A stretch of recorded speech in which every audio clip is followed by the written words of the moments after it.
European leaders, even before the creation of the European Union, have long been trying to harness the strength of a united Europe.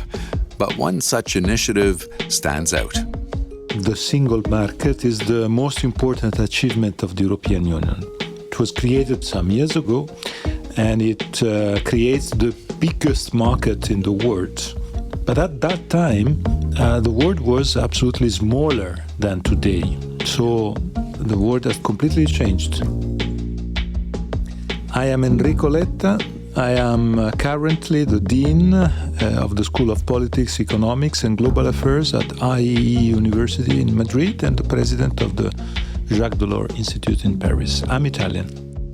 In fact, Enrico Letta was the Prime Minister of Italy for a year starting in 2013. He has since become an influential figure in European policy and a champion of the single market, with his recent landmark report titled Much More Than a Market. I caught up with Enrico Letta while he was in Washington, D.C. to meet up with IMF European Department Head Alfred Kammer and Managing Director Kristalina Georgieva. Thank you so much for joining the podcast. It's a pleasure. All right.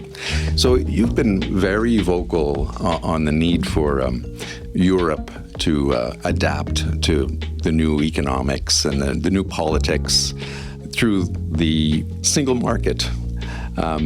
Yourself, as well as Mario Draghi, another former Italian prime minister, have presented reports with suggestions on how to pursue that. So what does Europe, in your opinion, need to do to make it work better? So the decision that the European leaders took when they created the single market to limit the single market to some fields and not to the entire economic space was a decision that today we are paying in terms of lack of competitiveness because the world has changed at the same time, in the same period. And with Europeans on three fundamental fields for competitiveness: energy, connectivity, financial markets, we are not one, but we are 27. And this fragmentation on energy, on connectivity and financial markets is the big contradiction of the European Union because we have one currency and 27 financial markets. We are not able to manage with one voice, with one single market, crucial topics like connectivity, telecommunication, innovation, energy. So the big evolution of the world, the rise of China, India, they weren't there as giants 30 years ago. And today they are there. And the fact that Europe is not one, but 27 in these fields is, in my view, the true reason of the lack of competitiveness. And on the other side is the true reason of the dependencies. Europe is very dependent. And in the world in which we are today, being dependent is not a good idea. You're right. So we have to work to be more independent, to strengthen our strategic autonomy, and to complete the single market. This is, in my view, the only recipe for the future of Europe. So introducing new ideas, changing economic policy in even the smallest of countries with simple government structures is always difficult. How would you characterize the sort of political process in Europe with, its diverse collection of countries with all their different needs and wants? I have to use two words. One word is today a word very à la mode, is security. Today, security is a topic that was not the center of the world some years ago. Today, it is the center of everything. And it is clear that a fragmented European Union in this world of today is not able to ensure security in the different member states. People are aware of that, and people are asking for more integration and more security. This is the first big topic. I take the example of Denmark. Denmark was with the UK 35 years ago, the country that negotiated the opt-out.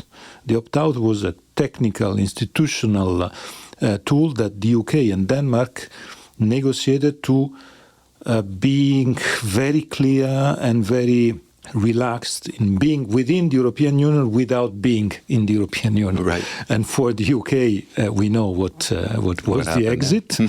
And for Denmark, today, with what is happening with Greenland and what is happening with the US, with Russia to Ukraine, today Denmark is a country that is totally forgetting the opt-out, is totally on board of a more European integration. So security is one topic.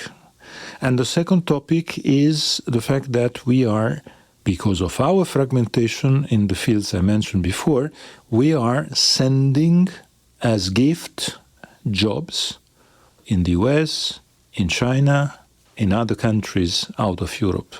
The fragmentation is a cost and has a cost. The cost is we are sending jobs. Take the defense industry fragmentation. We helped, and we have to continue to help Ukraine, but helping Ukraine and buying military furniture for them means for Europe buying non-European military furniture, because we don't have the scale of our defense industry to buy military furniture immediately available. And so we spent a lot of money from the European taxpayers to create jobs in Michigan, Pennsylvania, or in Asia. Is the demonstration that fragmentation and the lack of completion of the single market is not just a boring topic.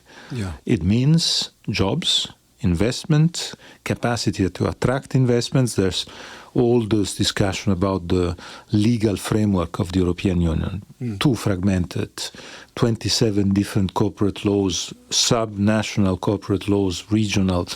For international investors is a mess. This is why in the report, in all the proposals, there's a part creating a more simplified, integrated legal system, this idea of the 28 regime, that is the idea to create a sort of fast track for investments.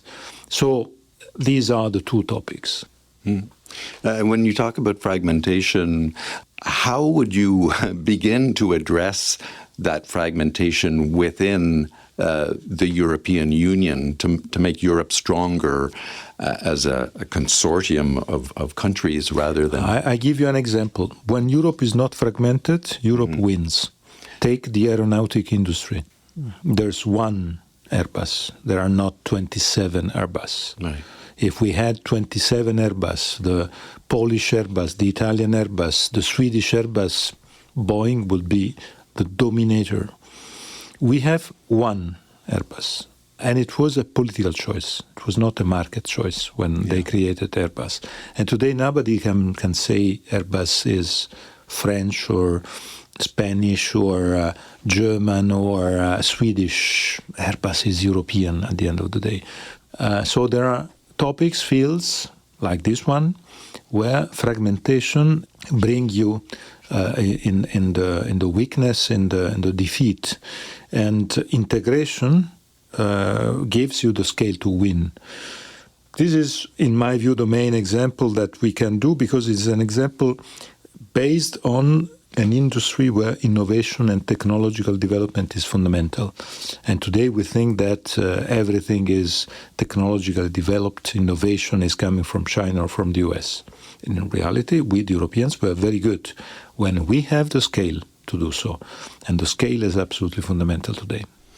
So you are, in other words, worried that technology such as AI, the development of these technologies are happening mostly, to a great degree anyway, outside of Europe. Is a problem of, once again, scale and money. Because to get these great evolutions, you need scale and you need money. If you have only money that is, how we say, nation fragmented based, with the European fragmentation and not at the scale of the European level as it is in China and the US, is very complicated to be successful and is one of the reasons why we are lagging behind. This is why in the report I put at the center the integration of the financial markets. We have 27 financial markets and we are not able to scale on finance. And that is helping a lot the US to be, how we say, the center of everything. Why don't we integrate our financial market and scale on that? That will help innovation too. And so one of the things that Europe is highly regarded for, always has been, is its social welfare system. How do you see that in the world of a single market? First of all, the social system, the social model, the welfare that we have in Europe, in reality, is a welfare that is very differentiated. You have, because welfare is the typical field where the national competences are more important than the European one, for treaty reason. Member states decided to say welfare is for us, like education. There are fields where, or like healthcare, these topics are, first of all, national competences. And you have more generous countries, less generous countries, countries with a more modern welfare, countries with a less modern welfare. So, in reality, this is one important topic. On welfare is mostly a topic related to national competences and national decisions. And the national decisions are very much influenced by the fiscal capacity of the countries. So countries with a big debt are countries that are not allowed to be too generous in terms of welfare. At the same time, Europe is experiencing a decrease of fertility and big aging society problem. And at the same time, the only way to solve it is to be very generous in helping women working. And to do so, we need to put money. And if we don't have money because of fiscal restraint, it will be very complicated to be, I would say, in the long term, successful on the aging society issues and so on. So is one of the most delicate problems because of this mix between national competences and European competences. But you correctly mentioned it as one main issue for Europe. But also for a very simple reason, is one of the, I would say, attractiveness of Europe. Yeah. Because it is clear that today, for instance, China is facing a big problem because their welfare is totally different. And if you have a welfare that is not, I would say, giving you certainties for your future, which is the consequence, you save money. You're not spending money.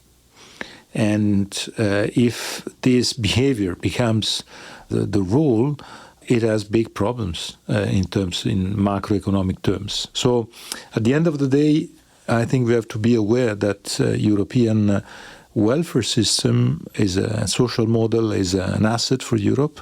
We have to preserve it, to modernize it, but to consider also the fact that this process needs to be considered together with the main topic, politically very challenging, of the integration of migrations. That is the other key issue for Europe today. Yeah, and I guess the increasingly populist political environment is not helping. So you're a man with several hats. You're the president of the Jacques Delors Institute, which is a very influential European think tank. But you're also the dean of Madrid's IE School of Economics and Global Affairs. What made you want to pursue roles in both the political as well as the educational side of things? I like very much working with students, first of all.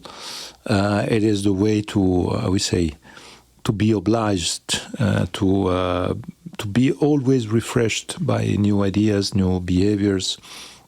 At the same time, I think education is one of the most changing and challenging sectors. The globalization of the educational market, first of all, the high education systems, is something that is very interesting. What is happening in the US with big discussions on autonomy of universities, how to be financed, the policies of visas, that is a big uncertainty, is, for instance, giving a great chance to European universities. And we are trying to be there in the market and to say to the world market of students, come to Europe, come here. For instance, in Madrid, we created this institution that is a totally global institution. Everything is in English, and IE today is an institution that is working to attract students from everywhere, and at the same time to be present in different places, because we have a campus in New York City, for instance, is the demonstration of what does it mean being global. So I mention that because I find fascinating in this period of our time working on education as something that is fascinating, because you feel what will be the world of tomorrow. And the world of tomorrow will be a world more integrated than the one we have today. And so I feel, discussing with students, how contradictory is the political debate that we are experiencing in all our countries, that is all based on identities, on borders, and so on. And we have all the new generations that in reality are more connected, more integrated, and living in a more globalized world. And so when you talk about the European single market, where does education fit into that? I mean, do you believe, I've heard you talk about the lack of a European diploma. I mean, do you believe that these young Europeans should study and pursue their careers in Europe rather than going abroad? But you know, when you have to mention one flagship of the single market, we all use the famous symbolism of Erasmus.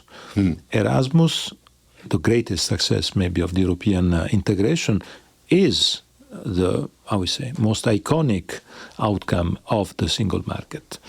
And today we have to consider that we need to continue in the direction of what Erasmus did. You mentioned the European diploma. The European diploma is a need, is a must. We are spending so much time, so much money, so much energy at the European level, in the different member states, in the universities, in families, because of the lack of a European diploma. Mutual recognition is a mess, and it's totally absurd. The same is for the lack of the status of researcher. That is absolutely fundamental. So there's room on these topics really to move in the direction of new tools, form of integrations that can be really very successful and very attractive for people. Because at the end of the day, the single market is not a boring topic for researchers of economy. It's daily life. The single market is daily life. And I found it interesting today in your talk at the IMF. You mentioned moving to Madrid in your role as the dean of the school, and having to get a utility service, and being completely surprised about how you needed to have a Spanish bank account and a Spanish phone number to complete that process. You know, it's what is happening in all our countries. If you want to live in one country, you need to have a bank account of a national bank and a telephone number of a national operator. In all European countries like that, and it's a mess. Yeah. Because it is the way for each country to protect his own, I would say, champions, bank or telecom operator, but is the way to refrain the possibility to have the Airbus of banks, the Airbus of telecom, and so on.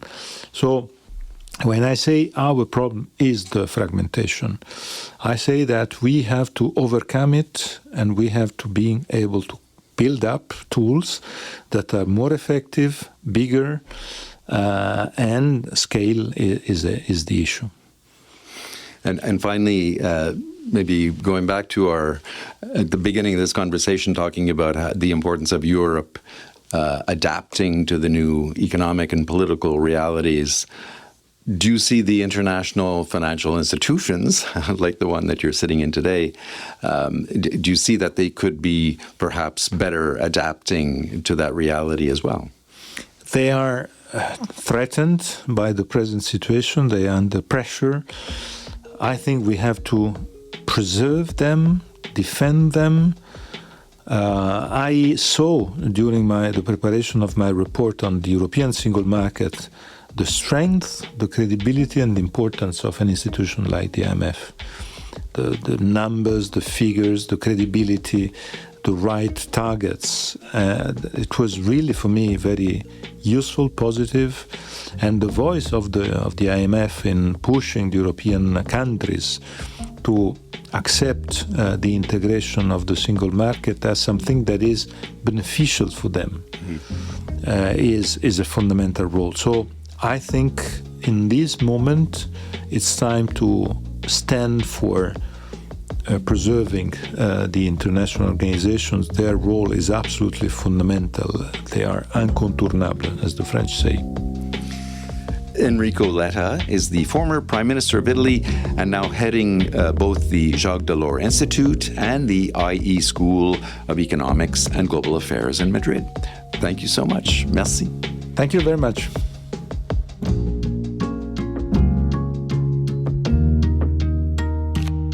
Again, that was Enrico Letta, former Prime Minister of Italy and author of a landmark report on Europe's single market titled Much More Than a Market. Look for other IMF podcasts on Apple Podcasts or wherever you listen. You can also follow us on X. Our handle is @IMF_podcast. I'm Bruce Edwards. Thanks for listening.